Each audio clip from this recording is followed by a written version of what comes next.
My husband Ronald, 31M, and I, 29F, have been married for 5 years. We met during our sophomore year of college at a mutual friends party. I was immediately drawn to his infectious laugh and the way he could light up a room. Ronald was studying computer science while I was pursuing nursing. Despite our different majors, we hit it off instantly. Our early relationship was a whirlwind of late-night study sessions, weekend road trips, and dreams of our future together. Ronald was my first serious boyfriend, and I thought I'd hit the jackpot. He was attentive, ambitious, and seemed to adore me. We dated for 2 years before he proposed on a sunset hike. It was like something out of a movie. After graduation, we both landed jobs in the same city. I started working as a nurse at the local hospital, while Ronald got a position at a promising tech startup. We were young and in love, ready to take on the world together. We had a small wedding surrounded by family and friends, and I truly believed we were starting our happily ever after. The first few years of marriage were good, if not perfect. Ronald's job was demanding, with long hours and high stress. I often felt lonely, especially during night shifts when I'd come home to an empty apartment. But I told myself it was just a phase. We were building our careers and saving for our future. Things started to change about a year ago. Ronald's startup went through a round of layoffs and he lost his job. He was devastated. I'd never seen him so down before. Ronald had always tied a lot of his self-worth to his career, and suddenly he felt lost. I tried to be supportive. I picked up extra shifts at the hospital to cover our expenses. I encouraged Ronald to take some time to figure out what he really wanted to do next. But as weeks turned into months with no job prospects, Ronald became increasingly withdrawn and irritable. Our arguments, once rare, became more frequent. Ronald would snap at me over little things, then apologize profusely. He started spending more time gaming or out with friends, leaving me to handle all the household chores. I felt like I was walking on eggshells in my own home. Despite the tension, I never suspected infidelity. Ronald had always been vocal about how much he despised cheaters. His own father had abandoned his family for another woman when Ronald was young, and he'd vowed never to do the same. That's why I didn't think twice when my cousin Emily, 24F, asked to stay with us for a week.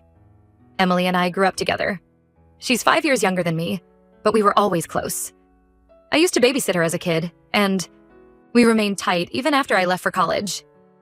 Emily had just graduated and was job hunting in our city. I was happy to help her out, and Ronald seemed supportive too. The week Emily stayed with us was actually nice. It felt good to have someone to talk to in the evenings, and her enthusiasm about starting her career was infectious. Ronald even seemed to perk up a bit, offering to show Emily around town and introduce her to some contacts in the tech world. After Emily left, things went back to our tense new normal. Ronald started going on more frequent interviews that never seemed to pan out.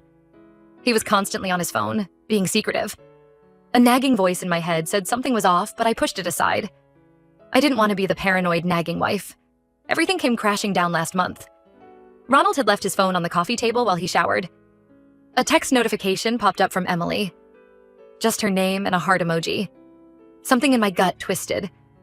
Before I could talk myself out of it, I opened his phone. What I found made me physically ill.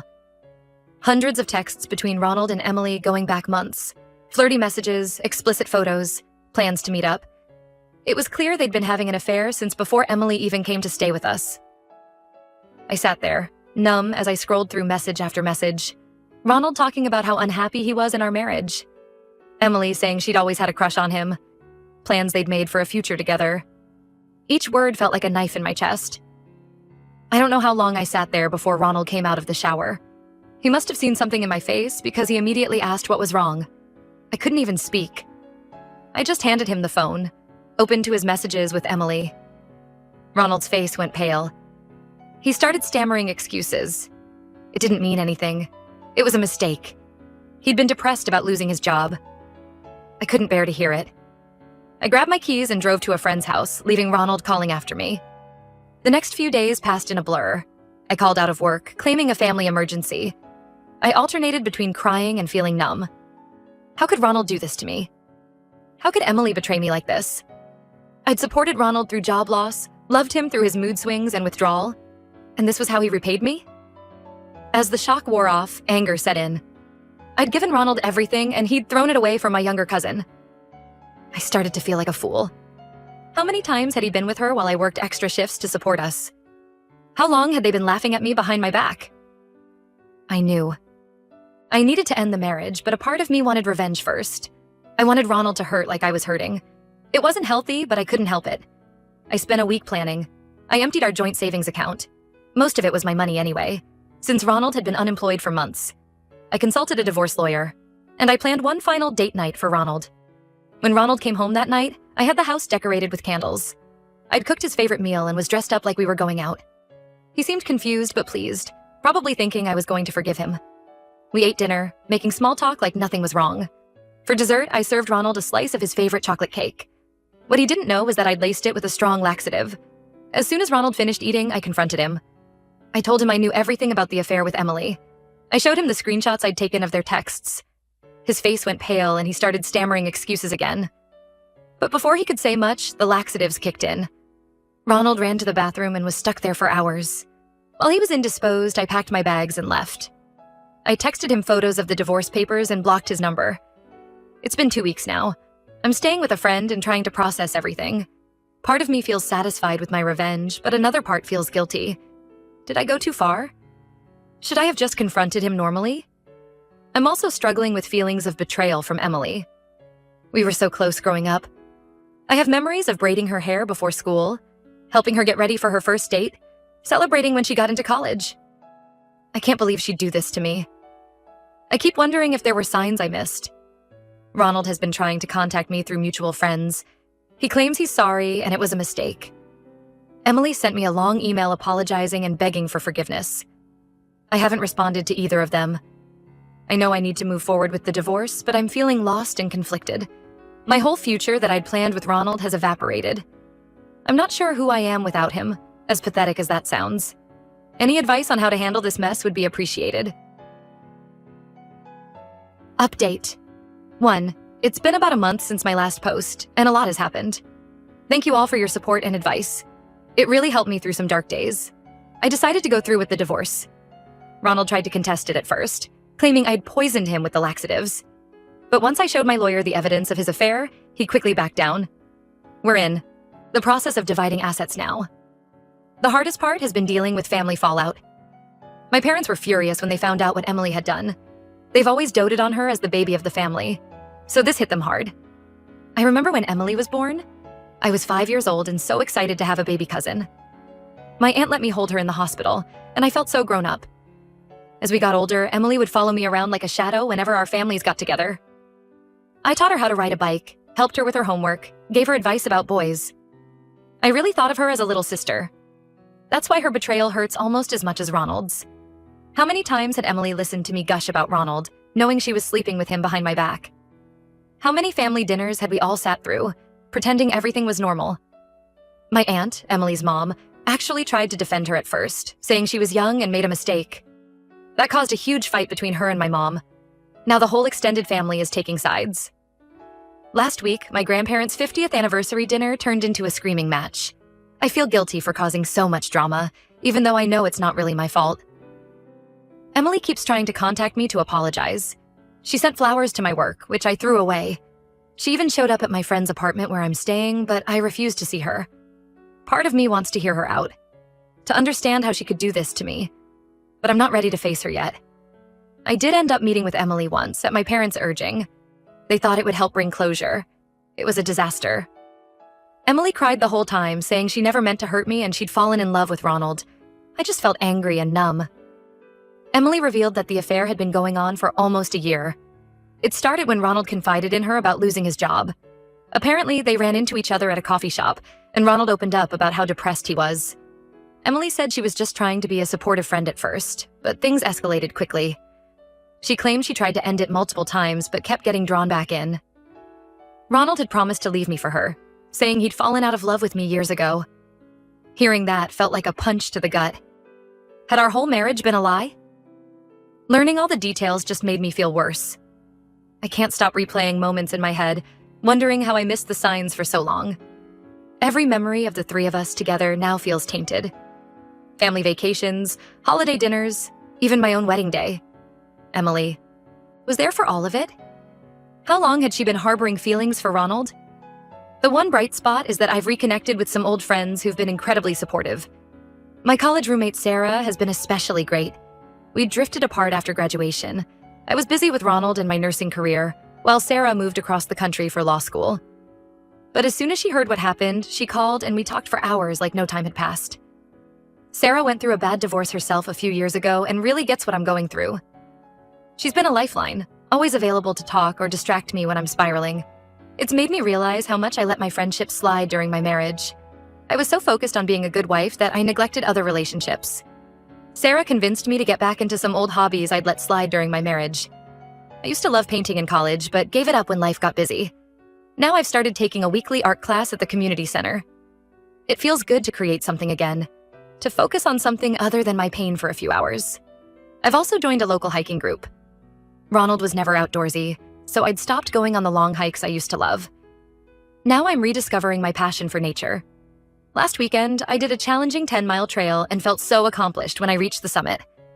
It was a reminder that I'm stronger than I think. Work has been a welcome distraction too. I picked up some extra shifts to keep busy and save money for my new life. My coworkers have been understanding and supportive. A few of them went through divorces themselves and have offered good advice. I'm grateful to have a career I love to focus on right now. I'm still staying at my friend's place, but starting to look for my own apartment. It feels strange to be apartment hunting alone after so many years of building a home with Ronald, but it's also exciting in a way. I'm looking forward to decorating a space that's just for me, filled with things I love. Ronald still tries to contact me occasionally. He left a long voicemail the other day about how sorry he is and how he made the biggest mistake of his life. He said the affair with Emily meant nothing, that he was just depressed and made a stupid choice. Part of me wanted to call him back, the part that still loves the man I thought he was. But I stayed strong and deleted it. I can't go back, not after everything that's happened. I'm trying to focus on myself and healing right now. Some days are better than others. I still have moments of intense anger or sadness. Sometimes. I wake up and for a split second forget everything that's happened, only to have it all come crashing back. But I'm slowly starting to imagine a future without Ronald or Emily in it. It's scary, but also freeing in a way. Thank you all again for your support. It means more than you know to have a place to vent and get advice. I'll update again when there are major developments. Update 2. It's been about 3 months since my last update. Things have settled into a new normal, though there have been some unexpected twists. The divorce was finalized last week. It was surreal sitting in the courtroom and hearing the judge declare my marriage over. Ronald showed up looking rough. He's lost weight and seemed really stressed. For a moment, I felt a pang of sympathy, but then I remembered everything he'd done. Financially, the split was pretty straightforward since we didn't have many assets. I kept my car and most of the furniture. Ronald got to keep his gaming systems and collectibles. We sold the house and split the proceeds. It was hard saying goodbye to the home we'd built together, but it also felt cathartic. Too many bad memories there now. The biggest surprise came when dividing our finances. It turns out Ronald had a secret credit card I didn't know about. He'd racked up over $20,000 in debt, mostly on hotels and gifts for Emily. I was furious, but also relieved that I'm not responsible for paying it off. It was just another betrayal to add to the list. Emily is still trying to make amends. She sent me a long handwritten letter detailing every interaction she'd had with Ronald and apologizing profusely. Reading it was like reopening a wound. I burned the letter and blocked her email address. Maybe someday I'll be ready to hear her out, but not now. My relationship with my extended family is still strained. My aunt, Emily's mom, cornered me at a family wedding last month. She begged me to forgive Emily, saying she's depressed and lost her job over the scandal. I told her that's not my problem anymore. I feel bad for being cold, but I'm just not ready to let Emily back into my life. The wedding itself was awkward. It was my cousin on my dad's side getting married, so Emily wasn't there. But everyone was whispering and giving me pitying looks. I almost didn't go, but I'm glad I did. It was good to see family and try to reclaim some normalcy. On a more positive note, I've been spending a lot of time with my friend Sarah. We've gotten really close over the past few months. She's been an amazing support system through all of this. We've fallen into a routine of weekly movie nights and long talks over wine. Last week, Sarah confessed that she has feelings for me. I was shocked at first. I've never been with a woman before. But the more I think about it, the more I realize I might feel the same way. There's always been a spark between us, even back in college. I just never let myself explore it. We're taking things very slowly and seeing where it goes. We've only kissed a couple of times, but it felt right in a way I can't explain. Sarah is so different from Ronald. She's considerate, honest, and really listens to me. She makes me feel safe and valued. I'm not sure how to label my sexuality now. Am I bi? Just Sarah, sexual? It's all very confusing, but also exciting. I'm trying not to overthink it and just enjoy exploring this new side of myself.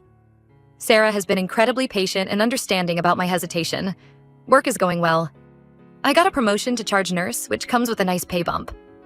It feels good to be recognized for my hard work, especially after feeling so worthless during the end of my marriage. I'm using the extra money to travel a bit. I just got back from a solo trip to Costa Rica, which was amazing and empowering. The trip was a big step for me. Ronald and I always talked about traveling, but never made it happen.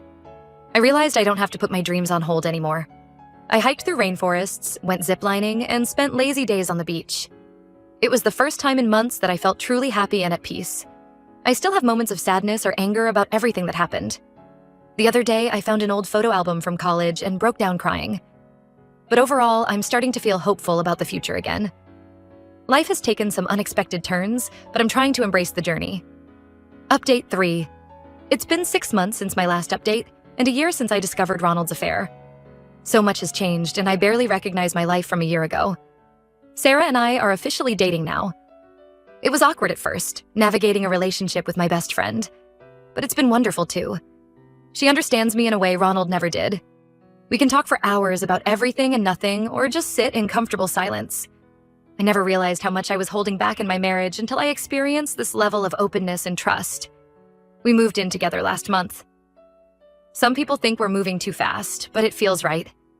Sarah is patient with me on the days when I'm still processing my divorce, and she makes me laugh like no one else.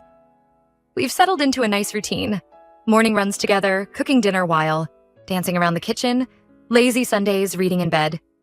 Ronald reached out again recently. He's engaged to someone new already, a woman he met at his new job. Part of me was hurt that he moved on so quickly. But mostly I just feel relieved that it's not my problem anymore. I hope he's grown and won't make the same mistakes, but I'm not invested in his life anymore. Emily is still persona non grata in the family. She moved across the country for a fresh start. My mom says she's in therapy and trying to turn her life around. I wish her well, but I don't think I'll ever be able to forgive her completely. The betrayal cut too deep.